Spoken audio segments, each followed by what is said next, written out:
Future में जहां हम हेनरी और उसकी पत्नी मोनिका को एक हॉस्पिटल में जाते हुए दिखते हैं। यहाँ वो अपने बेटे मार्टिन से मिलने आए थे, जिसे एक बहुत ही रेयर और खतरनाक बीमारी है, इसलिए इलाज के मिलने तक उसे एक खास मशीनी नींद में सुला दिया गया। अपनी पत्नी के दुख को कम करने के लिए हेनरी ने सोचा कि वो अपने घर पर एक खास रोबोट लाएगा जो बिल्कुल उनके बेटे की तरह दिखे और उसके अंदर अपने माँ बाप के लिए असली फीलिंग्स भी होंगी, क्योंकि डॉक्टर ने तो उन्हें जवाब दे दिया था कि उनका बेटा बस किस्मत भरोसे है और वो अपनी पत्नी को यूं रोज तिल तिल मरते हुए नहीं देख सकता। अगले दिन हेनरी उस रोबोट को घर ले आया, जिसका नाम डेविड रखा गया, दुनिया का पहला ऐसा रोबोट बच्चा जिसे प्यार महसूस करने के लिए बनाया गया। शुरू में मोनिका को यह बात बिल्कुल पसंद नहीं आई और वो हेनरी से झगड़ पड़ी कि वो मार्टिन के जिंदा रहते हुए ही उसकी जगह लेने की कोशिश कर रहा था। पर धीरे धीरे मोनिका को एहसास हुआ कि उसके दिल का खालीपन भरना कितना जरूरी था और उसके अंदर किसी बच्चे की देखभाल की गहरी चाहत जाग उठी, फिर चाहे वो एक मीचा ही क्यों ना हो। इन इंसानों जैसे दिखने वाले रोबोट्स को असल में मीचा कहा जाता है। मोनिका के मान जाने के बाद हेनरी ने उसे इम्प्रिंटिंग का पूरा तरीका समझाया। अगर वो दोनों डेविड को रखने का फैसला करते हैं तो वो उसकी इम्प्रिंटिंग चालू कर सकते हैं, जिसके बाद वो सच में उनसे प्यार करने लगेगा। पर इसमें एक बड़ा खतरा छुपा था, ये इम्प्रिंटिंग कभी वापस नहीं हो सकती, यानी बाद में अगर उन्होंने डेविड को लौटाने की सोची तो उसे हमेशा के लिए नष्ट कर दिया जाता। इसलिए बेहद जरूरी था कि जब तक वो पूरी तरह पक्का न कर लें तब तक इम्प्रिंटिंग को हाथ न लगाएं। उसी शाम मोनिका और हेनरी ने डेविड को मार्टिन के पुराने कमरे में जाने दिया। डेविड अपने माता पिता को खुश करने और उनसे घुलने मिलने के लिए बेताब था, पर ये याद आते ही कि वो असली नहीं था, मोनिका घबरा गई और जब डेविड ने उससे कपड़े पहनाने को कहा तो उसने उसके मुंह पर दरवाजा बंद कर दिया। अगली सुबह डेविड बड़ी क्यूरियोसिटी से मोनिका को ब्रेकफास्ट बनाते हुए देखता रहा। दिन भर वो उसके पीछे पीछे घूमता रहा और उसके हर काम पर नजर गड़ाए रखी, चाहे मोनिका उसे नजरअंदाज करने की कितनी भी कोशिश करती। आखिर तंग आकर मोनिका ने डेविड को एक क्लोजेट में बंद कर दिया, पर थोड़ी ही देर में उसका मन पसीज गया और उसने डेविड को बाहर निकाल लिया, ये बोलते हुए कि हम तो लुका छिपी खेल रहे थे। इसी वजह से जब मोनिका बाथरूम में थी तो डेविड ने अचानक दरवाजा खोल दिया कि मम्मी ढूंढ लिया आपको।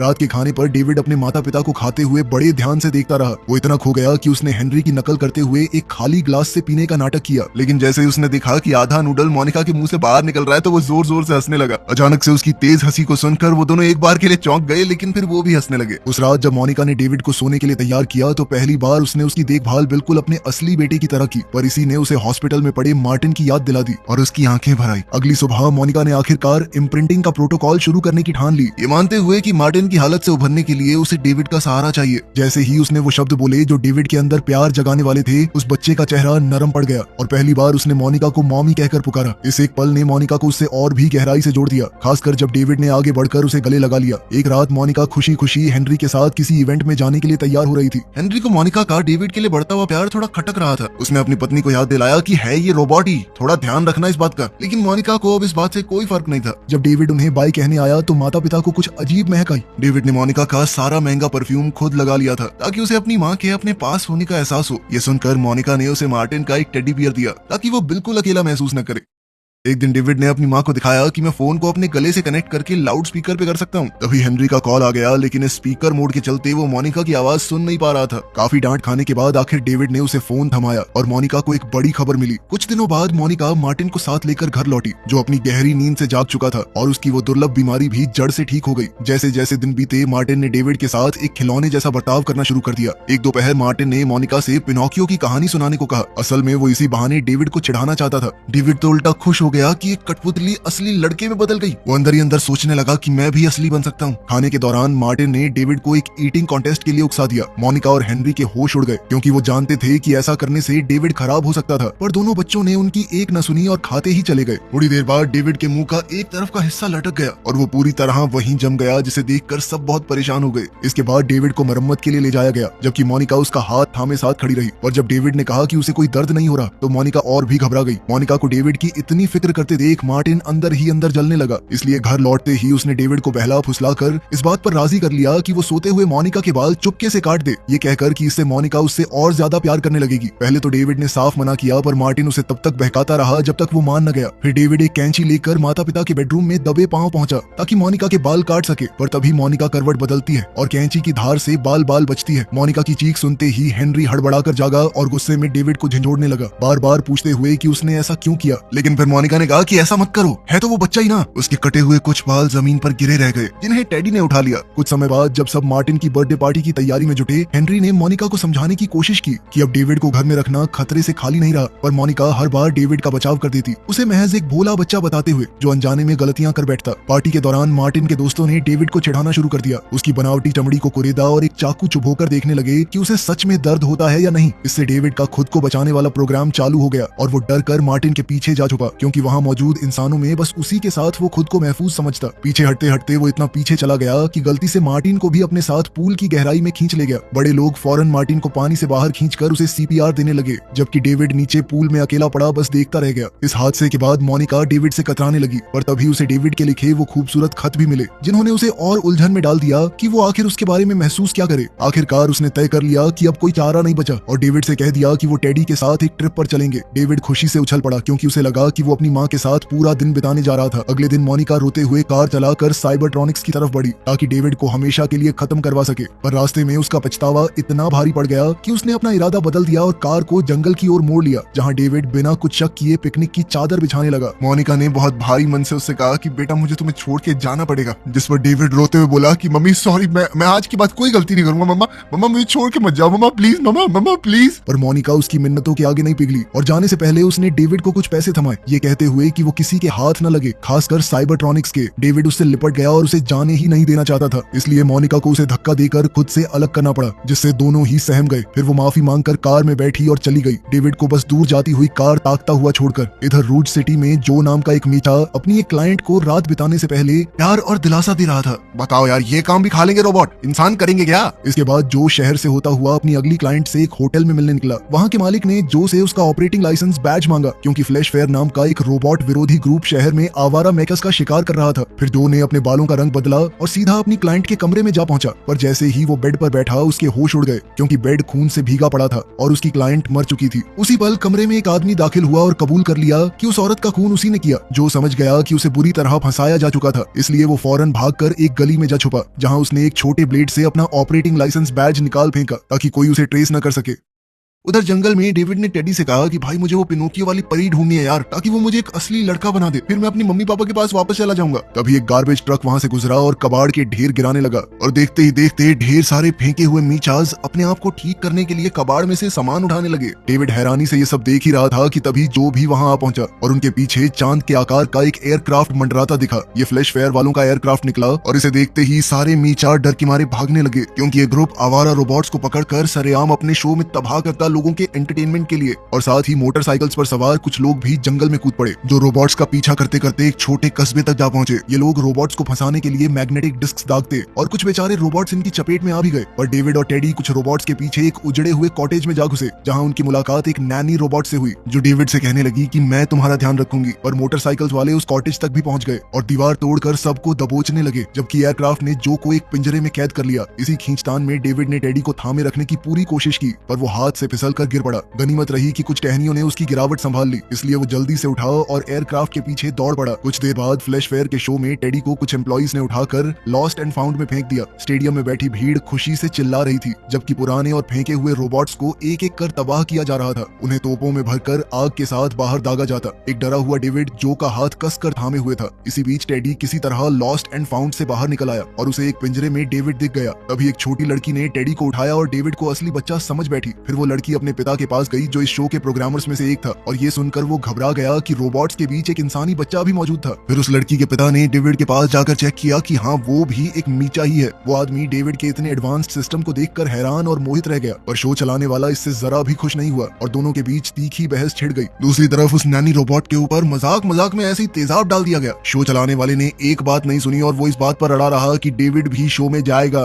फिर उसने डेविड को दबोचा और चूंकि डेविड सुरक्षा के लिए जो का हाथ थामे हुए था, इसलिए दोनों को घसीटकर मैदान में उसी तेजाब वाले जाल की तरफ ले जाया गया। जैसे ही शो चलाने वाले ने डेविड को भीड़ के सामने पेश किया, सब लोग उसे देखकर चौंक गए, लेकिन फिर उसने बताया कि ये रोबोट है, ये बेइज्जती है इंसानों की। पर भीड़ एकदम खामोश पड़ गई, क्योंकि वो बच्चों को इस तरह के शो में देखने की आदी नहीं थी। तभी डेविड के कंधों पर तेजाब की धार गिरी, जिससे वो दर्द से चीख पड़ा और फूट फूट कर रोने लगा। इसी ने भीड़ को यकीन दिला दिया कि डेविड एक असली बच्चा है, और लोग इतने सहम गए कि शो चलाने वाले के खिलाफ भड़क उठे और उस पर चीजें फेंकने लगे। जबकि उस लड़की के पिता ने दंगा भड़कने से ठीक पहले गार्ड्स को हुक्म दिया कि वो डेविड और जो को छोड़ दें, जिससे दोनों सही सलामत वहां से निकल भागे। उधर हॉबी नाम के उस साइंटिस्ट जिसने डेविड को असल में बनाया था, उसके ऑफिस में डेविड की कई सारी फोटोज लगी हुई थी। इससे पता चलता है कि डेविड को उसके मर चुके बेटे की हूबहू शक्ल दी गई थी। तभी एक टीम ने आकर बताया कि डेविड को फ्लैश फेयर में देखा गया, और उन्होंने हॉबी को भरोसा दिलाया कि वो रोबोट पूरी तरह सही सलामत था। जंगल में लौटकर डेविड और टेडी उस वक्त सहम गए जब उन्हें अचानक चांद दिखा, क्योंकि उन्हें लगा कि कहीं ये फ्लैश फेयर का एयरक्राफ्ट न हो।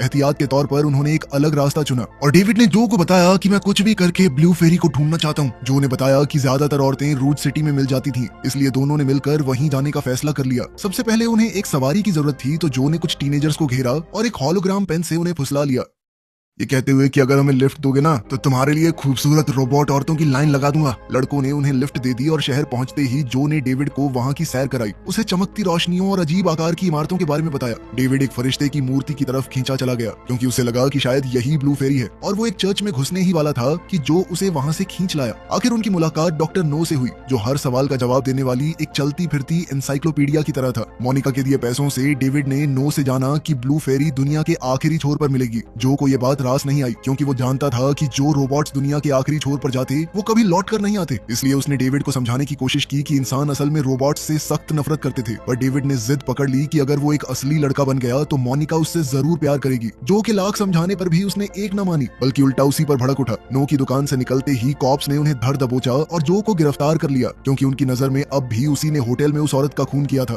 जल्दबाजी में डेविड एक हेलीकॉप्टर की ड्राइविंग सीट पर जाकर बैठ गया, लेकिन सीधी बात है वो उसे कंट्रोल नहीं कर पाया और उसकी इस उड़ान ने पूरे शहर में भारी अफरा तफरी मचा दी। जैसे ही लोग डर के मारे इधर उधर भागे, इसी अफरा तफरी का जो ने फायदा उठाया। वो पुलिस वालों से बचते हुए तुरंत डेविड के पास गया। हेलीकॉप्टर में चढ़कर उसने कंट्रोल संभाला और दोनों को वहां से उड़ा कर ले गया। कुछ घंटों बाद वो उस वीरान जगह जा पहुंचे जो कभी मैनहट्टन हुआ करती थी। समुद्र का पानी बढ़ने से जो तबाही मची थी, उसके बाद शहर के बचे खुचे हिस्से खंडहर बनकर पानी में डूब चुके थे। जल्द ही उनकी नजर कुछ ऐसी शेरों की मूर्तियों पर पड़ी जिनके मुंह से पानी निकल रहा था। इस बात को एक इशारा मानते हुए डेविड ने कहा कि जल्दी मुझे यहीं ले चलो, यहीं पर होगी वो ब्लू फेरी। और फिर दोनों प्रोफेसर हॉबी को ढूंढने में जुट गए। तभी डेविड को एक दरवाजा मिला जिस पर परियों की कहानी की एक पंक्ति लिखी थी, और उसे पार करते ही उसे एक कुर्सी दिखी जिस पर कोई बैठा हुआ था। जैसे ही वो कुर्सी घूमी, डेविड ये देखकर दंग रह गया कि उस पर बैठा बच्चा हूबहू उसी की शक्ल का निकला। वो दूसरा डेविड बस मुस्कुराया और उसे अपने साथ पढ़ने का न्योता देते हुए बोला कि असली तो वही है, पर पहले वाले डेविड को लगा कि ये उसकी जगह छीन लेगा। गुस्से में आकर डेविड ने एक लैंप उठाई और उसे मेज समेत उस दूसरे डेविड के सिर पर दे मारा, जिससे साफ हो गया कि वो भी एक रोबोट ही था। एक डरा हुआ जो वहां से खिसक लिया, जबकि डेविड खुद को खास और इकलौता बताते हुए गुस्से में चीखता रहा। तभी प्रोफेसर हॉबी वहां आ पहुंचा और डेविड को रोकते हुए भरोसा दिलाया कि वो एक सच्चा बच्चा है। साइंटिस्ट ने कहा कि मैं ही तुम्हारी ब्लू फेरी हूँ। दरअसल डॉक्टर नो के दिए सुराग जानबूझकर ऐसे गढ़े गए थे कि डेविड सीधा प्रोफेसर हॉबी तक जा पहुंचे, और इस सफर ने डेविड की लगन को भी परखा, ये देखने के लिए कि क्या वो किसी अनजाने सपने के पीछे दौड़ सकता है जो कोई और रोबोट नहीं कर पाता। हॉबी अपनी टीम जुटाने के लिए ऑफिस से बाहर निकल गया।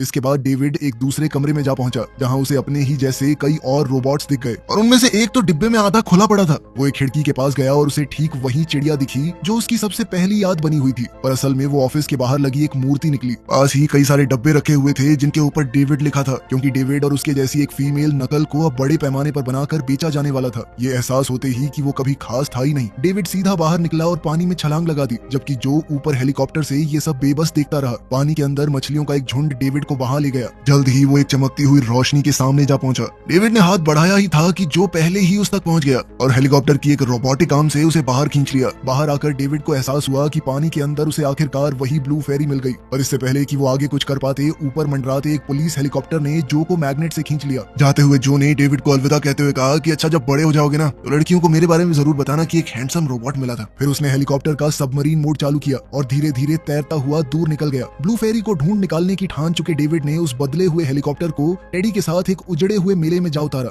वहां उन्होंने परियों की कहानियों को दिखाते सारे नजारे देखे और आखिरकार उन्हें पिनोकियो मिल गया, जिसके पीछे चलते चलते डेविड को ब्लू फेरी की मूर्ति भी मिल गई। तभी एक फेरिस व्हील टूटकर हेलीकॉप्टर के ऊपर आ गिरा और उन्हें वहीं फंसा दिया, पर डेविड को इसकी रत्ती भर परवाह नहीं थी। उसकी नजरें तो बस ब्लू फेरी पर टिकी रहीं और वो उससे गिड़गिड़ाता रहा कि वो उसे एक असली लड़का बना दे, पर वो परी टस से मस न हुई। और यूं ही साल पर साल बीतते गए, डेविड अब भी वहीं फंसा रहा, उम्मीद कभी नहीं छोड़ी। पूरे 2000 साल बीत गए और तब तक पूरी दुनिया बर्फ और हिम की मोटी चादर में दब चुकी थी। इंसानों का नामो निशान मिटे भी एक अरसा गुजर चुका था। एक दिन एक एलियन स्पेसक्राफ्ट वहां आया और मैनहट्टन के ऊपर मंडराने लगा, क्योंकि वो जीव अब इस ग्रह को अपना घर बनाना चाहते थे। उन्होंने डेविड के हेलीकॉप्टर को हटाया और बर्फ में दबे डेविड और टेडी को ढूंढ निकाला। फिर उन्होंने उसे फौरन दोबारा चालू किया और डेविड थोड़ा तड़पने के बाद अपने ठीक सामने ब्लू फेरी को देखकर ठहर गया। वो फौरन हेलीकॉप्टर से बाहर निकला और उस जमी हुई मूर्ति की तरफ बढ़ा, जबकि वो एलियन जीव उसे गौर से देखते रहे। और जैसे ही उसने ब्लू फेरी को छुआ, वो उसके सामने चटक कर बिखर गई। एलियंस ने इसी मौके का फायदा उठाते हुए इस प्लेनेट को बेहतर समझने के लिए डेविड की यादों को स्कैन किया और अचानक डेविड ने खुद को मोनिका के घर की मेज पर बैठा पाया। घर बिल्कुल वैसा ही था जैसा उसे याद था और डेविड बेचैनी से मोनिका को ढूंढने लगा, पर जवाब किसी और की आवाज में आया। डेविड ये देखकर हैरान रह गया कि ब्लू फेरी जिंदा बैठी उससे बात कर रही थी और उसने उससे गुजारिश की कि वो उसे एक असली लड़का बना दे, पर उसने हाथ खड़े कर दिए कि ये उसके बस में नहीं। दरअसल वो एलियंस ही ब्लू फेरी के जरिए उससे बातें कर रहे थे और उन्होंने उसे बताया कि मोनिका अब इस दुनिया में नहीं रही और परी उसे लौटा भी नहीं सकती क्योंकि उसके जिस्म का एक भी निशान बाकी नहीं बचा। तभी गम में डूबे डेविड के पास टेडी आया और उसे वो दिन याद दिलाया जब उसने मोनिका के बाल काटे थे। टेडी ने बताया कि वो बाल मैंने आज तक संभाल कर रखे हैं, यानी एलियंस अब उसकी माँ को वापस ला सकते थे। डेविड अपने पुराने कमरे में गया और प्यार से अपने दोस्त जो को याद करने लगा, जबकि टेडी खुद की मरम्मत में जुट गया। तभी दरवाजे पर किसी का साया उभरा और उन्हें लगा कि कहीं ये मोनिका तो नहीं, पर वो असल में एक एलियन निकला जिसने माना कि वो इंसानों में बेहद दिलचस्पी रखता था।